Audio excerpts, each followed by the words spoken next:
Hey, what's up, guys? It's Jordan with the Laundromat Resource Podcast. This is show 144, and I'm pumped you're here today because today we've got something brand new in the industry that's just busting out right now, and it's very, very intriguing. If you haven't heard of Presso yet, this is interesting. It's very interesting what these guys are doing. You're going to meet Nishant and Thibault here in a second when we jump in there, and they're going to tell you all about Presso, which is bringing how they phrased it, professional garment care to our laundromats, and it's usable both for the back end if you have a pickup and delivery or drop off service, your attendants can use it, or you. Also capable of being used front end. So your customers, it's almost like self-serve dry cleaning-esque type of deal. It's very, very interesting what they're bringing in here. And I think you're really going to love hearing about Presso, but also just their perspective on this industry as they have gotten to know it and have this sort of wider view of where the industry is going. And based on the response from other laundromat owners about their product, things that they can sort of deduce about this industry right now and how you can increase your revenue, all kinds of stuff. We're going to get into all of that. I'm not trying to sell that at all, but it's a very interesting episode. And in fact, I'm just going to leave this right here because if you listen to this and you're intrigued, you have more questions. We can only get into so much on the podcast. If you have more questions or questions specifically about Presso and your business or something like that, or you just want to hear more from these guys, we're doing a live Q&A February 20th, 2024, 4 p.m. Pacific, 7 p.m. Eastern. You can sign up for that at laundromatresource.com/events, laundromatresource.com/events. We'll be sending out emails and stuff to it also, but go there and sign up for that live Q&A because listen, there's things are happening in our business and we need to stay on top of what's going on here. Number one, so we can get advantages for our businesses, and number two, so we don't get left behind. So check this one out. You're going to love it. These guys are great, and it's a super, super cool episode. I'd love to hear what you think about it, actually. All right. Enjoy this interview with Nishant and Thibault from Presso. Oh my goodness. We have got on the show the Presso team here, Nishant and Thibault. What is going on, guys? It's going well. How are you, Jordan? Thanks for having us. I'm doing awesome. Super excited about this. This is funny because I did not even know who you guys were, what Presso was or who Presso was until I was doing a live Q&A and somebody asked about you guys, and I was like, as we were on the Q&A, I like looked you guys up, went on your website, and was like, whoa, this is pretty crazy. And then you guys shot me an email, and we were like, dude, we got to get on and talk about things because you guys are on the front edge of what's happening in our industry right now. And I love being on the front edge, wanting to see kind of where things are at, where we're going, and who's creating things to help us go further, faster. So super duper excited to have you guys on. Appreciate you taking the time to come on also. Thank you for having us, Jordan. Out of curiosity, I mean, I see we've got a Presso machine behind you here. So if you're listening to the podcast, you could also check out the YouTube and see this thing. Have you guys named it? Not really. No. It's called the Presso machine for the time being. So this particular one does not have I feel like you need like a mascot one with like an actual name. So maybe something to work on. Yeah. There's been time where we place machines in places where people have named their Presso something. Yeah. Because they're using the machine every single day. Right. Like, so far, in our books we just call it, oh, did you Presso your clothes? Presso is also the company, but I see you. We might be cooking up something. I like that in our marketing team. All right. Well, it could also be just a terrible idea. I don't know. But hey, real quick, before we kind of jump into, where we're at in the industry and where you guys see us going and what you guys are seeing kind of big picture wise, I do want to get there. But why don't you guys take a second and tell us a little bit about who you guys are and how you ended up your story of how you kind of got into this industry is interesting. So why don't you guys tell us a little bit about who you are and how you got in here? Yeah, of course. So I am born and raised in Belgium. I came to the States for college. That's where I met Nishant. But I come from a manufacturing environment. Let's say my family is in the line of like high-speed robotics machinery for bigger companies, whether it's an Amazon or a Procter and Gamble. And great story there for another time. But then that's where I met Nishant freshman year. Yeah. That sounds so cool. Yeah, for real cool. I yeah, mean, like high-speed robotics. That he's just sounds been yeah awesome. born on the manufacturing floor, and so Yeah. he's Yeah, been I got to building. spend a lot of time running Yeah, around the manufacturing floor, seeing some really innovative products running at quite high speed, and being able to test some of those quite interesting. Yeah. And you survived yeah. weaving in and out of these robots doing their thing, huh? You didn't get Well, crushed or anything. it was all safe, You you have know. all your So fingers and toes and everything. I have all my Yeah. fingers. Yeah. Yeah, yeah, Awesome. Yeah. yeah. Yeah, for me, before meeting Thibault, actually in our freshman year, we had all our freshman classes together. Yeah. So I'm Nishant. I originally come from Delhi, India. I was actually born and raised in a real estate development family, with being one of the two people that didn't want to do that and went with technology and science. I actually came here to pursue that forward. I've actually been as a kid been brought up building remote control airplanes, hovercrafts, things that moved always infatuated me, and I loved building them and building technology. So I came here, studied robotics, electronics, and software. And actually, another thing T didn't mention, we both were doing startups at the time when we Yeah. in college after freshman year. So he did a hardware. You actually invented a I board did a game, right? board game on Kickstarter. That Yeah. was my first time really interacting with, whether it's Chinese vendors Yeah. or it was, how to deliver certain things on time for, customers. And that was quite big a learning experience, which was a great experience. Yeah. But then the one thing that we had in common coming to the States, it was for both of us the first time having to do our own laundry. And the realization that, now away from home, every week we have to spend 2-3 hours just sitting around, not being able to be flexible, doing other things, but just waiting there and then swapping loads or like ironing at the time. That only took a very short amount of time.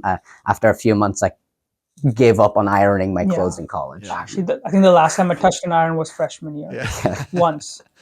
Or maybe twice I did it. Yes, that's about it. Yeah. I used Like, an I don't iron. think Gen Z knows how to iron. Yeah, I used an iron this last weekend because I was staying at a hotel speaking at an event out of state, and I used an iron. I was like, I don't remember the last time I used an iron. Before that, I was like, man, ironing Yeah. is almost dead, man. Yeah. Come Uh, on. We're really, I think most of our, as we've studied this industry for such a long time, it's almost all of the technology we're using is fundamentally a couple of centuries old. Yeah. And it's so fragmented too. Yeah, I think you were asking about kind of the origin of Presso. So obviously we had the pain. The other thing we had was, so I'll tell at least my story. I've been brought up in India with the best clothing care system that can exist. You know what that is? Mom. Is you have mom, yes, but you have mom with people every single day taking your clothes, hand washing them or using a machine to wash them, depending on the type of garment. If it's like nice, they would do it differently. Then everything gets sun dried, which basically maintains the perfect quality. And then clothes are either ironed or steamed, depending on again the quality. If it's more delicate, they will hand steam it, and it will come back to your closet every single day. So you can wear the same thing if you want. You have freedom and flexibility. And you come here to the US, now you have to wait for the laundry day to happen. And if you send it out to a dry cleaner, well, that's you have to plan a week ahead. Yeah. Uh, And then just doing doesn't it work. for the first time ourselves, Yeah. the amount of clothes I've ruined in my first months being here in the States is also quite Yeah. a lot. I still ruin them somehow. I haven't Yeah. learned over 10 years of doing laundry. Yeah. Yeah. Well, that's funny. So I Yeah. think it's Go ahead. Yeah, I think it's in just around senior year when we were about to graduate. We were exploring, laundry sucks. There has to be a better way. And like in this whole 4 years, we hadn't seen anyone come out with new technology or thinking of taking this forward in any better way. Mhm. Like literally, I was sure 40, 50 years from now, my kids are going to be doing laundry and dry cleaning exactly the same way. Mhm. Yeah. And then I remembered this perfect system, but this it's impractical for anywhere but India where labor is cheap right now. Mhm. Even in India, that's going to change in some time. So how can we use our robotics and manufacturing background to automate this system and completely think as if laundry and dry cleaning doesn't exist? What would we build from scratch? You'd build something that is fast, efficient. We want things now. We want it on demand. You want it where you are. You want it like now, right? So it has to be portable. You have to be able to bring it where you are. And obviously, if you're going to design something from scratch, we're not going to have a separate washer, a separate dryer, separate steamer and iron and different kinds of liquids that you have to buy separately. Um, the clothing care problem is I want to wear this outfit now. There should be a product to solve that problem. That's it. We just kind of did the most obvious thing but it's also the most hardest. We just learned that Yeah. um, over the next few years of building Presso.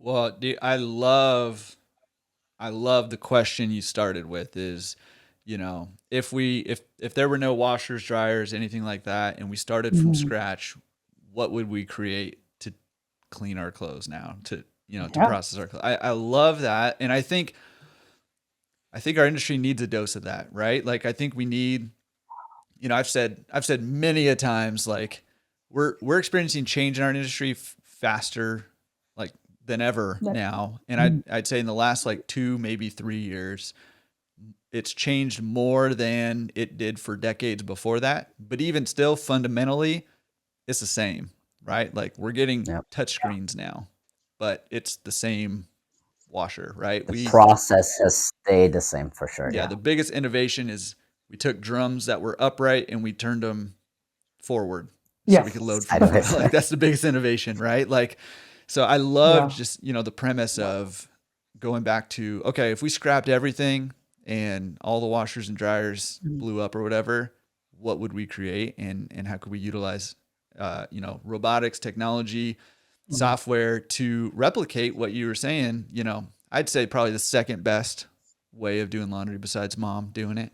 How do we replicate that at least as closely as possible? So I Yeah. love the premise. I'm digging where we're heading already in this talk. Okay, so let's back out for a second, and I think your story is kind of funny that you get into college, you're doing your laundry for the first time. I think a lot of people can relate to that.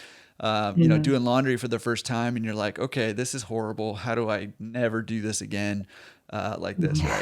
right? So I love that story, and I think it's pretty cool. But I want to back out to, you guys have been kind of on this path for a little bit here. Well, before we back out and get the big picture, real quick, I mean, I do want to hear a little bit more about, okay, your senior year and you're saying, hey, maybe we can do something about this. Talk to me a little bit about the start of you answering that question. What can we do, Mhm. to do this? And how Yeah, did things start up and what direction were you heading and how has it evolved from there? yeah. I can start like originally, like you said, going back to what mom was doing. So actually, literally for the first couple of months, we're just watching YouTube videos of all the laundry hacks people were doing because the idea was that is it even physically possible to clean clothes quickly? Because I think the main problem, if you take away everything, the main problem is time. Mm-hmm. Who wants to wait 2 hours? And don't ask me about 7 days. That does not even work in our brains today. But I want to wear this outfit now was the problem. So just like I remember there was a time I was going to the gym every single day in the morning, not because I was motivated to go to the gym, but because I would come back and spend 30 minutes trying to clean the garment, the super smelly and sweaty garment, but without doing laundry. So like just spraying it with stuff, steaming it, using my hair dryer and a few things that I bought off of Amazon. And then once we started seeing some success, we created a little, like a very mini, in about a day. We spent in Walmart, put together a little prototype of, in a bicycle basket, we put a hair dryer, a steamer, and a few things, and put a few concoction of liquids in a spray bottle. Put it in a gym, put it in our actual Purdue's Yeah. gym, Korak, and had people put their stuff coming out of the locker room. That's it. The whole idea was just to prove that, would people even believe their clothes can be cleaned so quickly? And at the time, we were doing 2.5 minute cycles. So in front of them, while they're watching, and if people won't even believe it, that it's pointless to invest time and energy inventing a technology if it's even possible. And some people did. That was enough. That was enough to open the doors for this new category of instant clothing care that is now possible. And there's absolutely no one doing this or even thinking about this. Yeah, that drew us in, and the rest is history. Yeah. That's wild. So you did basically, I mean, you talk about MVP, minimal viable product. You just kind of threw some Walmart stuff together in a day and just went to the gym and been like, you stink. Give me those clothes and I'm going to show you that I can clean them in a couple minutes and getting some proof of concept that way. That's pretty cool. That's pretty wild to do that. Okay. So you got your proof of concept. And then you decided what? We think we can make a business out of this. We think we can do it. Was that the next thing? Yeah. I think in the beginning it was just, okay, people are starting to believe this, but we need to improve the technology. So like every 2 weeks, then 2 months, we'd launch another higher fidelity version of the prototype while being on the hunt for where is the biggest pain point for the consumer of today. We started out in laundry, but actually it took us about 5-6 months of talking to a lot of people, being there on site, like literally spending hours standing in the locker room of a gym, in a men's locker room, and having people try the product. So we did all of that, and then put in apartments and co-working spaces while being on the hunt for what is the burning pain point. That's where the startup needs to start, is frequent and a really hair on fire type of problem for somebody. And that's where we learned about dry cleaning, that this 2 hours, yes, it's a problem for someone like me and Thibault, but 2 days to 4, 5, 6 days is, and majority of the people in the US still drive to a dry cleaner. Like, just the amount of inconvenience in doing that is just incompatible with today's lifestyle. And on top of that, it's so expensive now. All the inflation. I mean, at this point, you can buy a new garment for the cost of cleaning one. So what became apparent was the need for today is making this professional grade clothing care, making that accessible and affordable. So that's the mission of Presso, is by productizing this professional grade clothing care solution, we can now bring it to all the places where people couldn't have, because the only way to get this up until now was set up a massive 1,500 square foot, 2,000 square foot shop, buy large machinery, have trained professionals come in, and you'll need years of permitting to get it done. So you would make it outside the city, and then have logistics and routes going from within the city to the outside. Like, imagine all that complexity is, we just take one robot, there you go, done. And it's fully scalable. You have more demand, there you go, another robot, double your throughput. Take another one. In the size of machines that can fit in this room, we could operate like a couple of dry cleaning, a full service cleaning plants. So it's just democratizing access to professional grade clothing care. Okay, so listen, I'm not that sophisticated and savvy. So can you? I mean,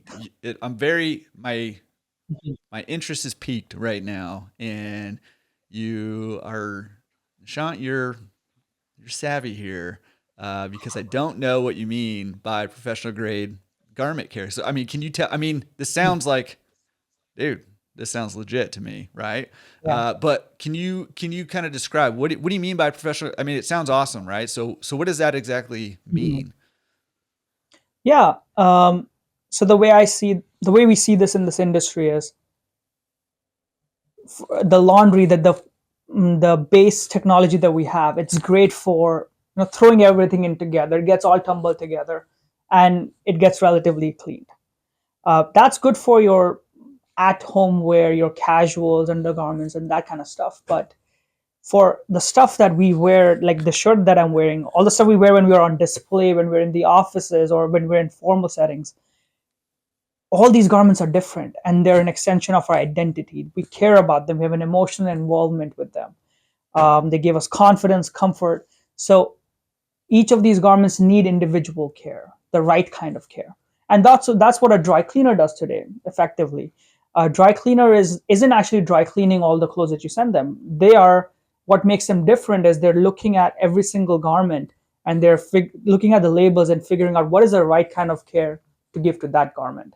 So that is what professional grade clothing care is, with giving that individual care to the garment. So in a Presso here, same thing. You do one garment, you tell it what it is, and it will give it the right kind of care. And on top of that, the next level of that is we shouldn't be tumbling clothes. Tumbling clothes is how we get so much lint off of our clothes, where we don't realize every time we're laundering clothes, that's why they're also shrinking, and the quality is never the same again, is you're tearing away a layer by layer every time you launder clothes. And a dry cleaning is no better, because in a dry cleaning machine, you have to dry off every piece of the solvent. So you're going to melt these buttons. You have to, oftentimes the clothes just get completely ruined. It's just a really harsh process. So can you just keep the garment hung as is, as it's in your closet? And can you give it the right treatment right there? You can. It takes 5-6 years of inventing the technology and seeding the technology, but you can. That's what we've proven. Yeah. Well, I mean, it's very, that I love kind of this concept, right? Because it is a little bit crude the way that we do laundry. I always wonder, I'm like, how, I'll be like cleaning out lint traps or whatever at my laundromat, and there's like lint everywhere, right? And it doesn't all end up in the traps, it ends up in the coin mechs and behind the dryers and, everywhere, right? Yeah. All throughout. And I'm like, how does anybody have any clothes left? Like, where does this lint come from? And how are any clothes like, right? Like, this is crazy. But, I think it's interesting, the sort of the individualized attention of each, particular piece of garment, especially, when you get to, higher end clothing and more professional kind of clothing. And, I think you draw like an interesting conclusion here that is obvious, but I don't. This is going to expose my lack of fashion sense probably, but I don't really ever think about how clothes are super important. Like that's how we present ourselves. That's how we shape the way that people think about us. I mean, you said, right, like it's part of our identity.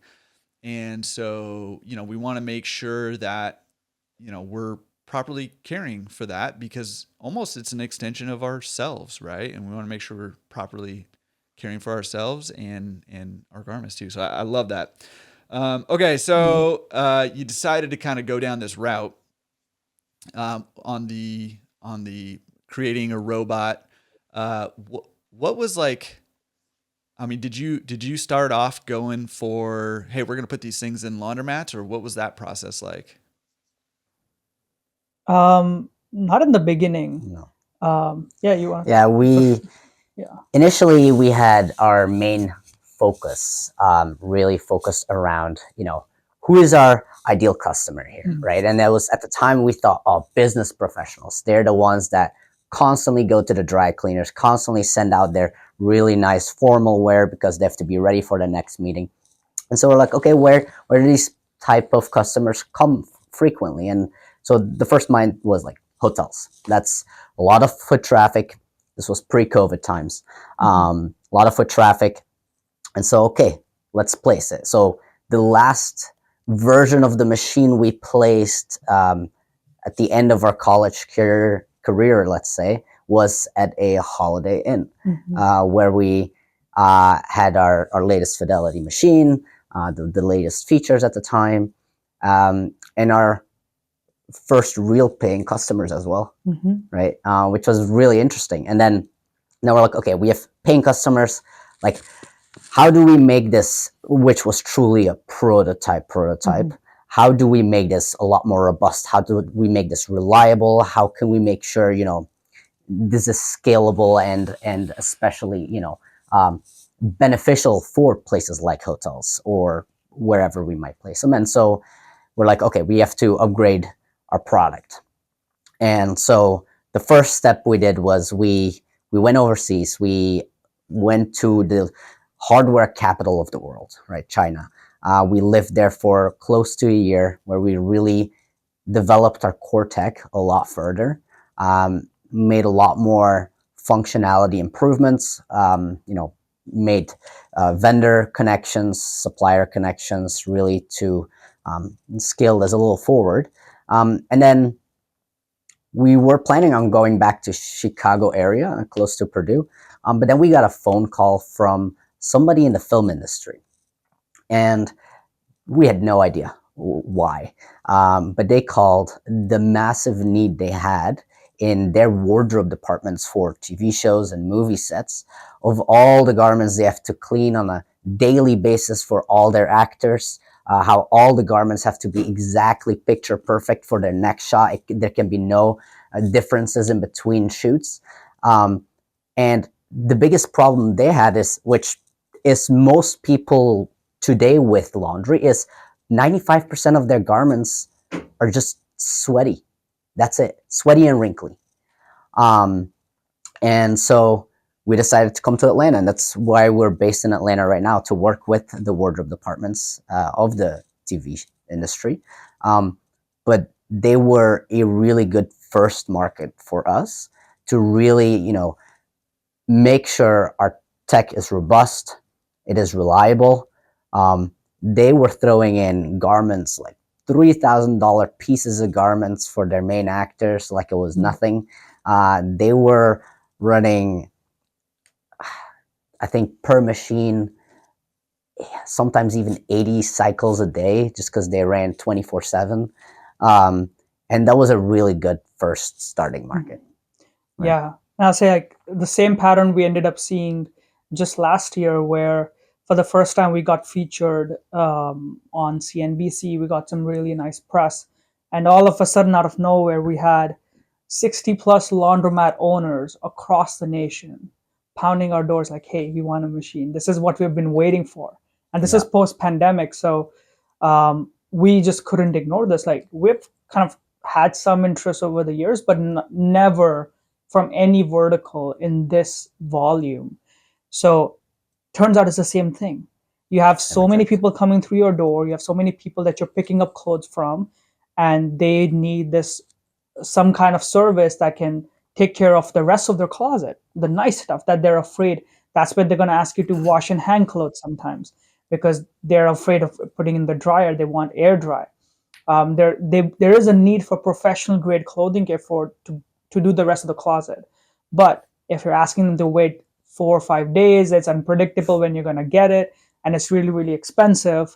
And Laundromat saw the opportunity that, hey, we've been waiting.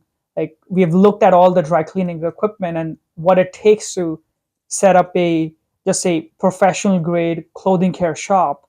It's a very different business than a laundromat business.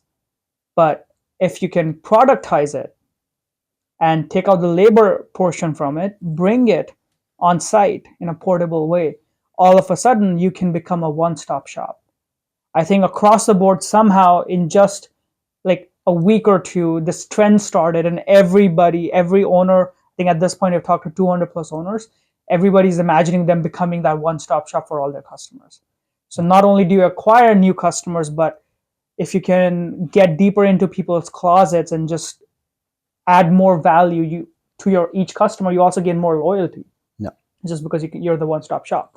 So yeah, clearly the pull was extraordinary. It still is. And now, we're just really, really excited to see some of the results that we're seeing from this industry, making this professional grade clothing care now accessible and affordable by giving it to all the people that are servicing the U.S. consumer today. Yeah. Okay.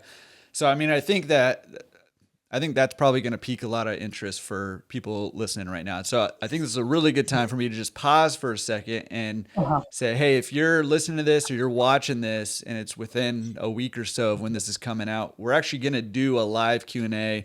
Mhm. Nishant and Thibault are going to join me. We're going to do a live Q&A. You can ask them your questions. That's coming up on February 20th, 2024.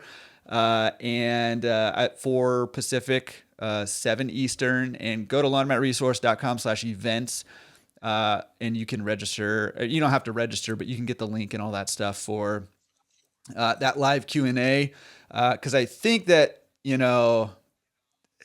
you're saying a lot of the right words, right? A lot of laundromat owners are are trying to be sort of that one-stop shop, and some laundromat owners are okay with being dry cleaner owners also, but a lot of laundromat Mhm. owners don't want to own dry cleaners, right? There's a Yeah. lot more that comes along with that. It's a little, in my observation, it's a little less of a stable business, and The competition's high. profit margins are very different Yeah, too. margins, Yeah. all that, right? And so I think that this is going to pique a lot of interest. So join us on that live Q&A.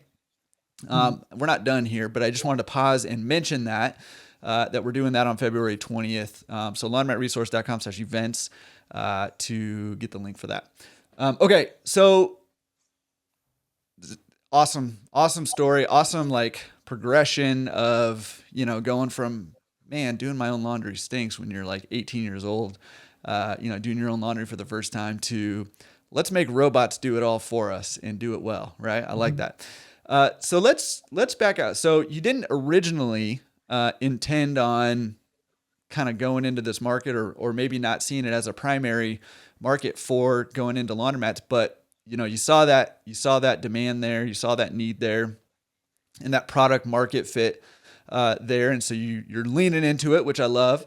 Um, Mhm. so since you've sort of said, okay, well, let's explore this a little bit more, I know that you've been able to sort of see some big picture trends in this industry, and you have sort of that outside perspective. And we've talked a lot about already how, you guys are, listen, high speed robotics, software, hardware, manufacturing, all this stuff, right? And then you come into this industry and you're like, they've been doing it the same way for like decades. Like, what's going on here? Mhm. So I'm curious in your guys' perspective of, where do you see this industry of laundromats right now, and where do you see it kind of going in the future? From here, Mhm. so on the big picture side of things. Yeah. I think one of the biggest trends on why we also think we got so much demand all of a sudden, which we didn't get a few years before, was because of what happened post pandemic. Post pandemic, a lot of dry cleaners shut down, unfortunately. The consumer need was still there, but there were less and less people to service it. So the turnaround time started becoming even more. And laundromat owners that already had that demand, they started seeing a new technology trend, which was pickup and delivery. So all of a sudden, the same owner that used to only target sort of the local 1.5 mile radius around the laundromat, right, and typically located in low income neighborhoods, all of a sudden they could expand their revenue potential to give services out to people that belonged in different other brackets. Um, so the pickup and delivery is really where this started to open up, and even for Presso, where we see us even being more successful are the owners that are fully leaning into the pickup and delivery services of today, and um, they're doing wash and fold. Some are actually doing dry cleaning, but obviously they take in the dry cleaning, but then they partner with somebody, a dry cleaner typically, Mm-hmm. and they outsource it out. They Most of the money is kept by the dry cleaner because their margins are anyway very low. It's about 5.5% typical industry average. And the laundromat owner basically, they're not really making much money out of it. The objective is, and this is another trend you'll see across all pickup and delivery platforms. So it's very regional, right? It's each state has got its own kind of winners. They're either vertically integrated or they're just logistics companies that are kind of grabbing all the clothes from consumers. and then partnering and giving to different providers across town. Um, Almost 99% of all platforms would offer both laundry and dry cleaning, because the consumer obviously doesn't want two different services. Ideally, if I'm doing pickup and delivery, I want them to take all of my closet. That's already proven, and that's what you see. The only problem is, again, for anything that is not your everyday wear, where you're kind of concerned of just putting in the regular process that it's going to get ruined, you need a professional grade provider. And in that supply chain, there's nobody that's really making much money today, just because of the nature of we're using technologies that are 200 years old. It takes a lot of labor. The labor kills all of it mostly, and it's toxic for the laborers that are working in there. So that's the high level trend. Is, obviously now we were at the Wash Dry Fold Pickup and Delivery conference in Nashville a few months ago, and really, really exciting. Everybody, I think we also heard the talk from Dave Menz, the laundromat millionaire. So he's very bullish on this, taking pickup and delivery and turning his like a normal laundromat into $1 million business. Like, that is what's the potential of this new pickup and delivery service, because this gives you access to every kind of consumer in the US, and everybody wants their time back. Nobody wants to really, like I said, laundry sucks. So I think that's really where the meat is at for this industry, is finding out, as an individual owner, how can I go deeper into my customer's closet? How can I expand my revenue potential so I can target new types of customers? And how can I maximize the equipment that I already have, the location and real estate that I'm already paying for, and make just more money per square foot? That's it. How you do that, there's so many ways. I mean, at the Wash Raffle conference as well, we were hearing Walid's talk. It was literally called going into deeper into your customers' closets. The amount of tips and tricks there are that you can do just to add value to your customers will ultimately be an incredible boost to your business. But yeah, I think the myth of, if you want to be the myth of like a passive laundromat owner is starting to fade out with this whole pickup and delivery and all new services. Is if you really want to make money, make this from a laundromat, you can 2, 3, 4, 5x what if you go from passive to an active operator and start to explore some of these ways. Yeah, interesting.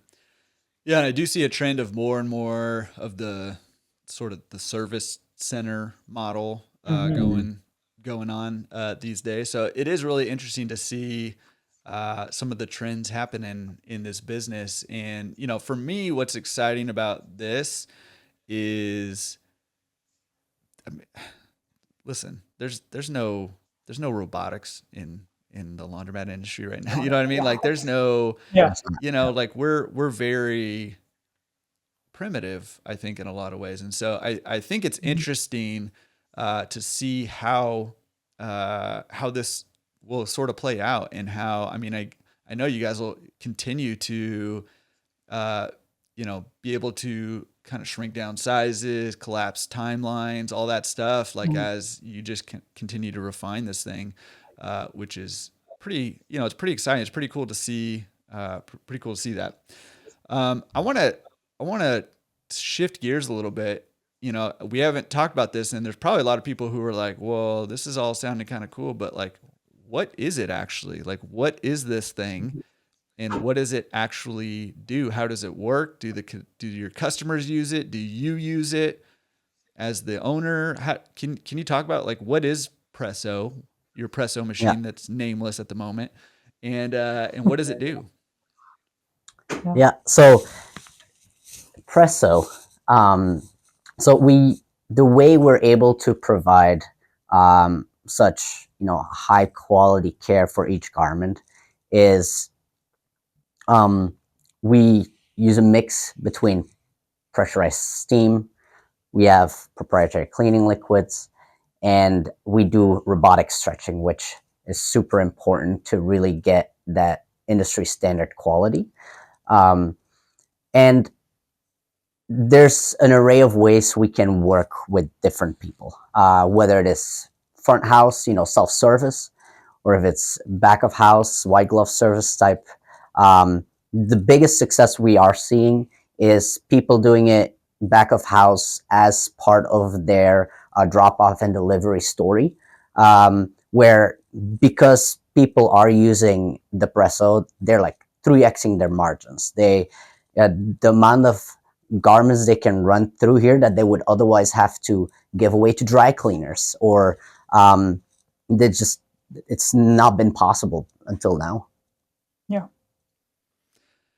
So, okay, so I'm a laundromat owner, and I'm like, Mhm. this sounds intriguing. Talk to me about some ways that I mean, there's some kind of obvious ways, I guess, that I can utilize this in my business, but Mhm. you've got some owners using this right now, right? Can you talk about like how are people using it, in their businesses, and what are ways that, like you said, we can get deeper into people's closets. We Mhm. don't want to go too deep because that's where people hide skeletons, I hear. But we get deeper into people's closets, and Yeah. and drive new revenue, right? Like that's the bottom line, is we're trying to serve our customers better and drive, Yeah. higher revenue, and profit for our businesses. So how do you see owners of laundromats doing that and utilizing Presso to do that right now? Yeah. So to give you maybe also a little bit of background on like the finances aspect, our machine is very efficient in the sense that the actual to run a cycle, including labor, it comes down to about $1.12 per garment. So everything else is profit that you're making off garments that you would otherwise have to give off. Um, you know, people can run easily 50 garments a machine in a regular shift, and one attendant can easily operate 3 machines at the same time. Um, so it gives quite a bit of opportunity there. Yeah, we've had actually one of our customers who's been very bullish of with Presso and really going out there and getting demand from their consumers. They're just last week they did 140 plus garments. Yep. They're doing it right now. I bet like 2 machines. They got 2 machines from the get go and have made over uh, around close to $6,000 already with Yep. just 2 machines in a month. In a month. And that's like that's still an underutilization domain. They're still optimizing their processes. Mm-hmm. So it's really a sky's the limit, because the more demand you can get, you can also just add more Pressos. They've already expressed interest for Yep. 4 more in the same facility, and they're gonna keep expanding like all across town. Yeah. Yeah, and then So many some ways. of these customers, they're just using Presso for their current demand, but Mhm. there's a whole other aspect that we can open up, like really reaching in further in the closet, whether it's the garments people do really care about, right, that you don't want to give away, people that really do need fast turnaround time, right? Oh yeah, that's a And big one. then same with people that care about how their garments get treated, like people that want gentle air drying, which we're able to do, or people that don't want harsh chemicals on their products, people that don't want the starches, or the solvents that dry cleaners use. And so there's not really a way for them to clean their garments, really. Yeah, and like the solvent leaves a smell on the garment, like, and often doesn't actually really clean it good enough. Also, one other thing that has never before been scalable, that even just as a service you can offer today if you have a Presso, is pressing. So if you look at like in a hotel, you have dry cleaning prices, you have press only prices, and they're just like $1 cheaper than the dry cleaning, but it's really expensive because today, so far, it's only been a super manual process. Yeah. Somebody spending 10 to 15 minutes per garment to perfectly press, iron, or steam that garment. And you need multiple machines and a trained person doing this to make it. So it's like a high volume, low margin business. Where Presso is coming into play is like, actually we're talking to one of the owners. I can probably mention. So we were talking to Waleed, right? Mm-hmm. And he mentioned at some point he put a steam press in his basement to offer a pressing service because people need that. And very quickly he realized that this is not scalable whatsoever. He's just going to lose money on this just the amount of labor that it takes. Yeah. But Presso, just a couple minutes of labor and you can offer pressing service fully. That's it, and you can scale it again to as many garments as you want.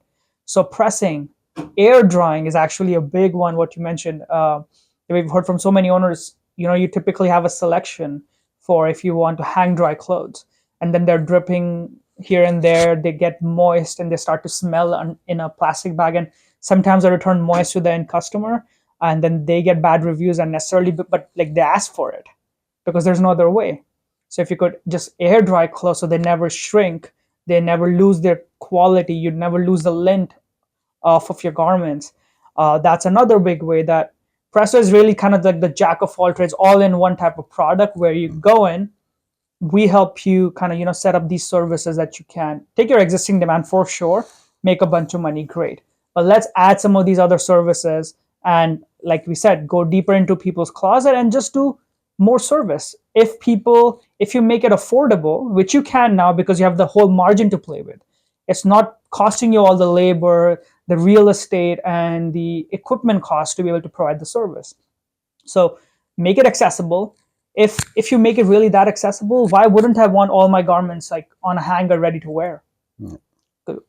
Like that's the point of clothing care. I launder my clothes so I can wear them, not so I can fold them and put it in the closet. We do that because there's just That's all constraints on there our is. process. You can only do it in bulk. There's no other way for the margins to make sense.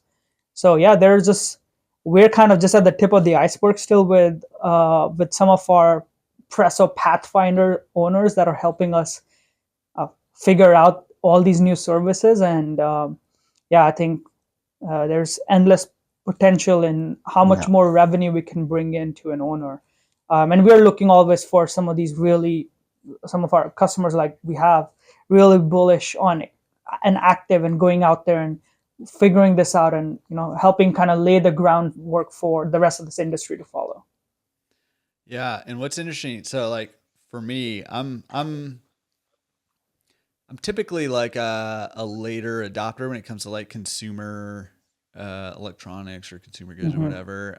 But when it comes to revenue generating uh, avenues, I shift pretty heavily towards that early adopter phase Mm-hmm. because number one, I want to take advantage of opportunities, while they're new, Mm-hmm. and be on the front end of that stuff. But number two, I also want to help shape, these things. So I think that's where a cool opportunity right now is for those sort of early adopter laundromat owners who are, who can kind of visualize some potential uses, maybe it's not being utilized yet, and shape Mm-hmm. sort of best practices, right? It's that's what's kind of exciting about where you're at in your phase right now is like you've got some owners that have used it, and are using it and are starting to develop, you know, best ways to use it, but there's more ways to kind of be discovered, and you get to kind of help figure that out and help put that on the map. I just think that's super exciting opportunity for, somebody who has sort of that mindset, who's looking for new ways to drive revenue, who's looking for new ways to serve customers better, who's looking for new services to offer without necessarily having to hire new people and, go through extensive trainings and, all that stuff. So Yeah. I mean, I think this is a pretty cool opportunity. I'm sure there's, things to work out still because, there always is. And things will continue to evolve, but pretty cool so far. Yep. Yeah. Super. Yeah, and talking about evolving also, we're not done with the product. We're very focused on the further evolution, let's say, of the product to, because we understand that there's going to be needs that we're not aware of, right? We are really, our whole product development plan in a way is really laid out to serve, throughput, to serve functionality, to really become and give opportunity to people to become that one-stop shop, to really be able to do any type of garment from anybody really fast. Yeah. I yeah, pretty cool, guys. I'm mostly just super excited that we're thinking differently here. Like we're pushing Mhm. boundaries, we're thinking different. We're getting outside of the box. We're getting outside Yeah. of that, that 200 years of doing things the same way. And not to say that's going to go Yeah. away, because obviously that's going to be around for That's a not. while, and Mhm.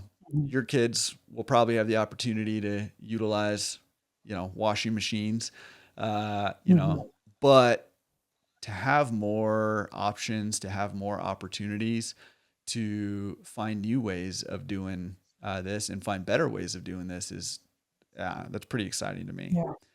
Um, Yeah. And there's another on the same note, another exciting opportunity that another thing like laundromat owners and just pick up and delivery platforms can start doing now with a Presso is, so this was an idea that just came up in my Yeah. trip a couple of weeks ago, but there's a pick up and delivery platform that's offering 4-hour turnarounds on wash and fold. Possible, right? You have a worker, they can laundry, drying, and even logistics, everything can be done in 4 hours.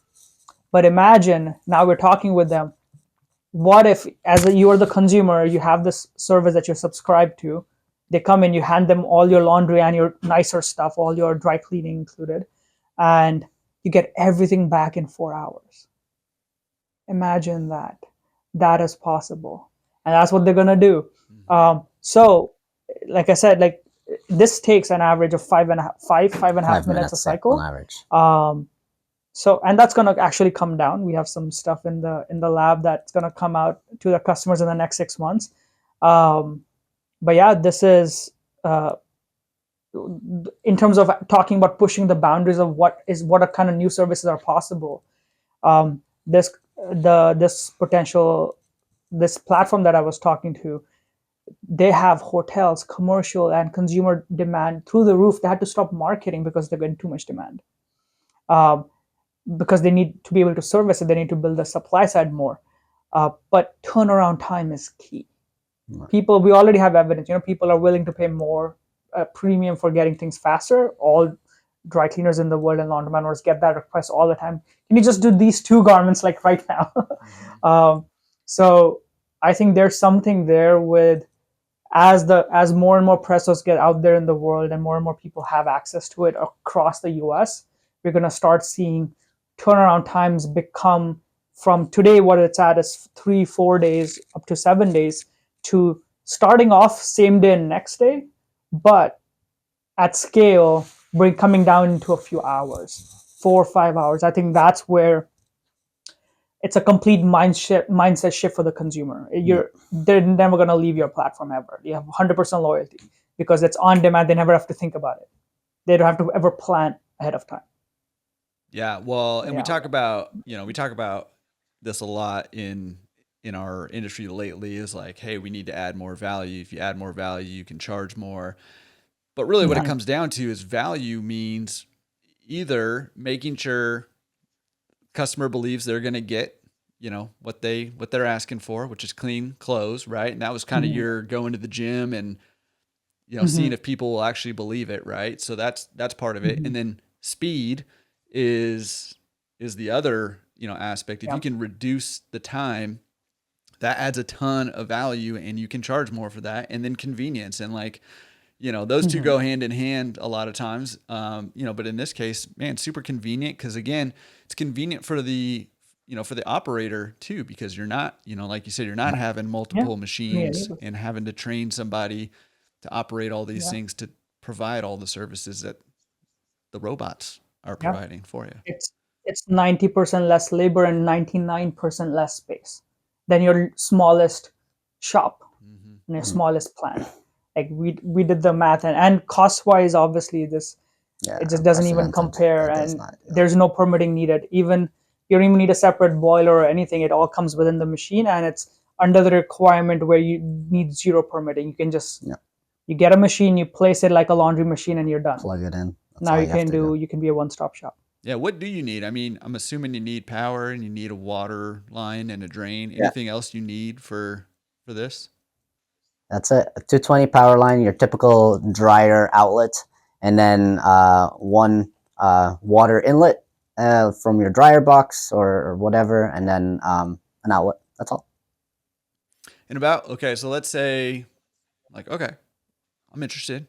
If How you can put much, like a stacked washer and dryer somewhere, you can replace that with a presser. Now you can do everything. I was going to say, how much space do I need to be able to put one of these in? About a Yeah. dryer? It's like a This much? thin vending machine, like Yeah. thin depth wise, and then vending machine width wise, give or take. Yeah, Yeah, very. it's pretty cool.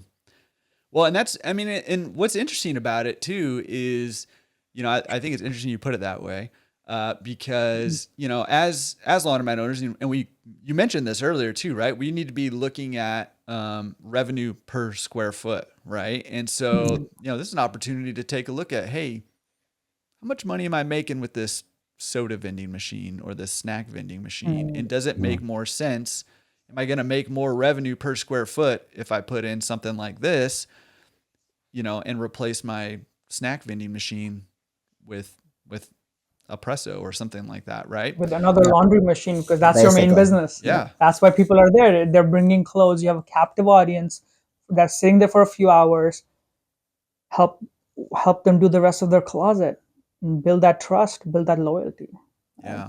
I think that's what made people come to us. We never Correct. really marketed to owners before it. We just realized everybody was waiting for this. We didn't know that. Yeah. Yeah, it is intriguing. And it can open up a market for you too, right? Like a lot of homeowners that have their own washers and dryers aren't going to laundromats. Some are, because they realize they can get all their laundry done a lot quicker, which is a marketing angle you can take as a laundromat owner, right? But if you also have something like this where you're like, you can get all your laundromat done a lot quicker, it just becomes intriguing.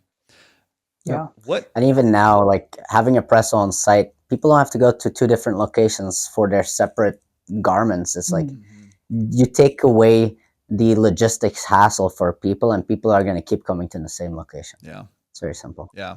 Speed and convenience, man. Speed and convenience. I love it. Mm-hmm. Real quick, I mean, what can you clean in this thing? What kind of garments are we talking? Any specific like materials or types of garments? You can put in any type of material you want except leather.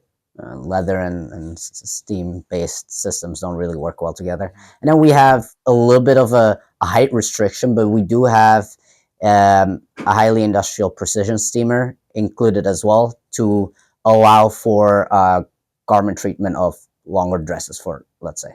But the most run cycles that we see our current customers really focus on is what comes most through their floor as well, which are like shirts.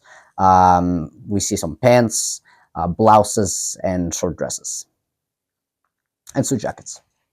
Yeah. Nice. All right. Here it is. Moment of truth. Did you guys clean? I mean, you guys are looking sharp right now. Did you guys clean those garments with a Presso and press I them? literally, That's what I want to know. such a funny story. Yep. This morning, I came in with my normal dress shirt, right? And I walked into our office, and Tiba and I were sitting next to each other, just working on our laptops. And then I go out there, I come back in a few minutes, and Tibo's like smiling, looking at me, and then says, "You're looking spiffy." I'm like, I press on my shirt. He's like, I knew something happened. I knew something changed. It's true. and didn't even know that this was like the shirt or the wrinkling. It's just, and that's what I realized, when something like Presso becomes accessible, like it's no longer just like dry cleaning stuff. It's no longer, it doesn't mean that it's not about the label anymore. It's just any kind of garment that I like, I have an emotional connection to. Like even I've seen this in my behavior as much as a $20 t-shirt. But I bought this new t-shirt. Even that I put in the wash and dry once. It will never feel like the same again. Never. And you walk into the office and you wear a new shirt, everybody goes, that's a new shirt, a new jacket. And like you launder it once and that's it. You're never getting that comment again. That off the rack feel is completely gone, which is something that does not go away using a Presso, which is amazing. And that's one of the reasons why I've not touched an iron except for R&D purposes in the last 4 years, right? I mean, every time I have an event, I come to the office Okay. because once you know what's available and possible with a Presso machine, there's no way we will ever go back, ever. Yeah. Yeah. Okay. Well, I just wanted to see if you were, getting Yeah, high on your obviously own using supply our own kind of course, thing. products. yeah. Are you using this thing Yeah. too? Selfishly, we made this for ourselves. That's That's how it really started at the end of the day. Yeah. And so there's, the whole product roadmap as well as really following that of like the lawn the washer and dryer when they first became very big, only accessible for bigger companies, then into communal laundry centers, and then eventually into people's homes. And that's kind of the path that we are on. Yeah. Well, I love that. And I don't want to I was just kind of thinking when you were saying that, this is a little bit in left field, but it's related. And I don't want to get too deep into the weeds. I think that's a great opportunity to do that at the Q&A. But real quick, I mean, for the owner, and maybe you don't know this, but I'm just kind of curious if you do, for the owners that are using it right now, like, do you have any sense of like, what kind of margins are they making on, I mean, I know it's going to vary probably depending on the type of garment and all Mhm. that, but The can locality, how much you're Yeah. you give me charging. like ballpark? So Yeah. I mean, ballpark, they're charging $10 for a shirt, give or take, and I mean the actual cost, including their labor, is $1.10, give or take. That's And pretty yeah, good. what we're Pretty good margin. like on a Very full. good. So if you look at like a full month worth of utilization, Yeah. we are seeing previously when they were outsourcing everything, they were keeping on industry average like 10% to up to 30% if you're lucky. No. With us, they're running at 50% gross profit margins on every garment that they were cleaning. And obviously, like in the industry, it's well known, like shirts are typically loss leaders because they cost so much of labor to get it actually properly done. With us, that's the highest revenue generating garment and the highest Correct. volume garment that you get. Like 60% of all garments For sure. were shirts, Yep. making they were profitable in week one. We didn't have to do anything. We had just installed the machine and Yeah. we're still scheduling training, and they just like went for it. And that's the It's fun great part to is see, like yeah. we It's very design. intuitive. Yeah. The machine is designed to work both back end and front end, Mhm. and then customer facing, let's say, self service. But it makes sense. It's an easy Yeah. flow to follow. Of course, there's always tips and tricks, and then you know, working with people in this industry, it's very interesting because everybody has their own tendencies and tips and tricks on how to handle and optimize for product output, let's say. Mhm. But and so that is our main focus right now. Is like how do we optimize our time per cycle even more to Yeah. allow for an even greater throughput. Yeah. Industry average for what Presso is doing today is 5.4% profit margin. And we're talking about 50%. And that's still the beginning. There's so much scope And because in the that is tech side. only with their Oh, current demand. yeah, that's That is true. this not garments that they would otherwise never receive. Yeah. And there's so much more opportunity to this. It's Yeah. incredible. Yeah. I'm almost wondering, man, maybe I should open my own quote unquote dry cleaner and just stuff it full They've of had people Pressos. reach out. Yeah. Yeah, just Yeah. just franchise small little shops. Yeah, there are people that are discussing those plans with us. We'll see. Yeah. That's Um, interesting. yeah. I love it. Well, and I like that it's designed for, front end or forward facing, back end facing, kind of, it's got that sort of flexibility in there Mhm. with it, which is, I mean, it just opens a lot of really interesting possibilities. Like I said, I'm sure you're just kind of scratching the surface with, your clients on Yeah. how to best utilize this thing. And Yeah. yeah, Well, we're also finding like certain owners are being even more successful because they're also pulling in commercial accounts. mm-hmm. And they're pulling in one of them in Atlanta actually pulled in a commercial account without even trying. Like one, for example, this was a use case for the military base. Like there was an army veteran, or I know actually someone who was someone in at the ROTC. army, Yeah. and they have to make sure that their uniforms are constantly, picture perfect, and they have to get their own laundry done and or dryers, their clothes dry cleaned, and so he came across a laundromat where there was a Presso present. He used the machine, told all his buddies about it, and now all these army guys just come and use the machine, and it's really interesting Yeah. use case, which something we hadn't thought about prior to that, which is Yeah, interesting. like we got shocked because like we saw the numbers go like this, and like 100+ garments additional in a month than they were typically doing, and we're like, oh, sounds like there's a whole, because it's the same kind of uniforms. It's like a whole commercial account, and then we go found out like it's just somebody who told Somebody else. That's it. Yeah, it was just another consumer that told their friends about it. No. Imagine like what these kind of stories can unlock for an owner. Yeah, well, dude, that's a huge military uniforms. That's a Any huge uniform businesses, Correct. any kind of Guards, uniform really. yeah. Yeah, Uniform businesses, that's interesting. Firemen, so many places. Airliners. Yeah, hospitals. Actually, our first, like Thibault said, we started off with the film and TV industry. So our first TV show was a doctor show. Doctor show, yeah. And so there were a lot of scrubs that got cleaned a lot. Yeah. Yeah. So there's all sorts of ways to, Yeah. A lot of opportunities for sure.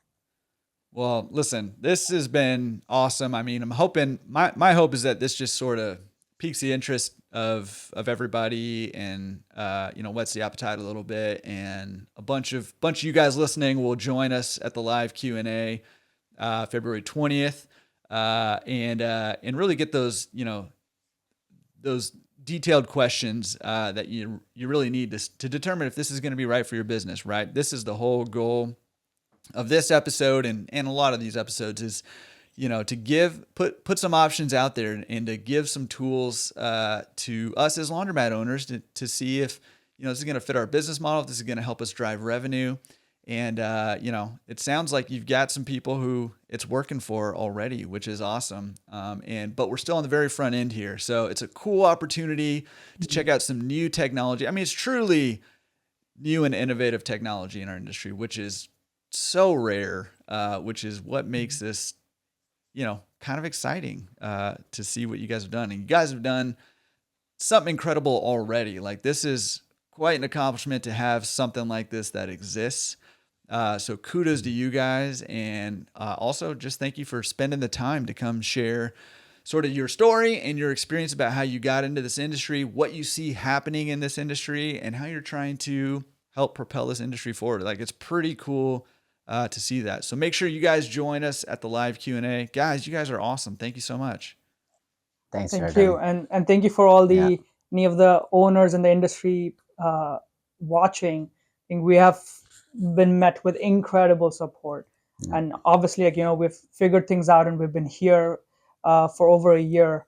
But really, we've been to multiple events. We've met so many owners, and it's incredible. It's incredible how people are just there to help each other grow and grow their businesses, and how they've, one would think from the outside that new technology would be met with resistance because industry is stuck in their ways, but it's not true. Like, everybody's really actively thinking about this and thinking about generally and helping us. How can we make this better? All these services that I'm talking about, we couldn't have imagined all of these ourselves sitting in a room. It came from a lot of the owners that are going out there and actually pushing for us and pushing for the tech. So more than us, thank you so much, everyone who's watching, and you, Jordan, for having us on.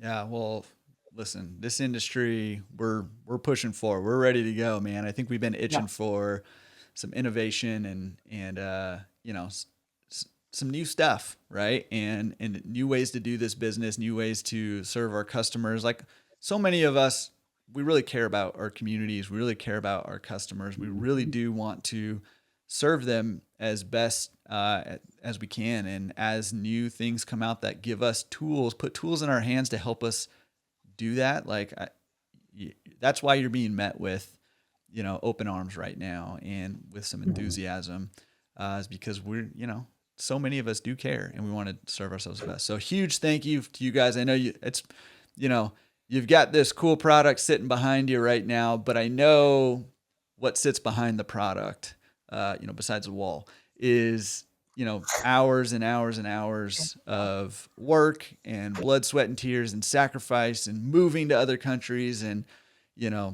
talking to, probably thousands of people. So I know that, so much has gone behind that. So appreciate the work that you've done there and appreciate you sharing it with us here today. And also looking forward to doing the live Q&A with you guys. I think we'll have a really great time. I for sure have more questions for you guys, but we'll give preference to the people who attend that show. But I know there's going to be a lot of good questions, and it'll be a really good time to get to know you guys a little bit more, but also to get to know Presso a little bit more, in your Presso machine, which may or may not have a name by then. I don't know. We'll see. But again, thank you guys. Appreciate it. And can't wait to do the live Q&A with you.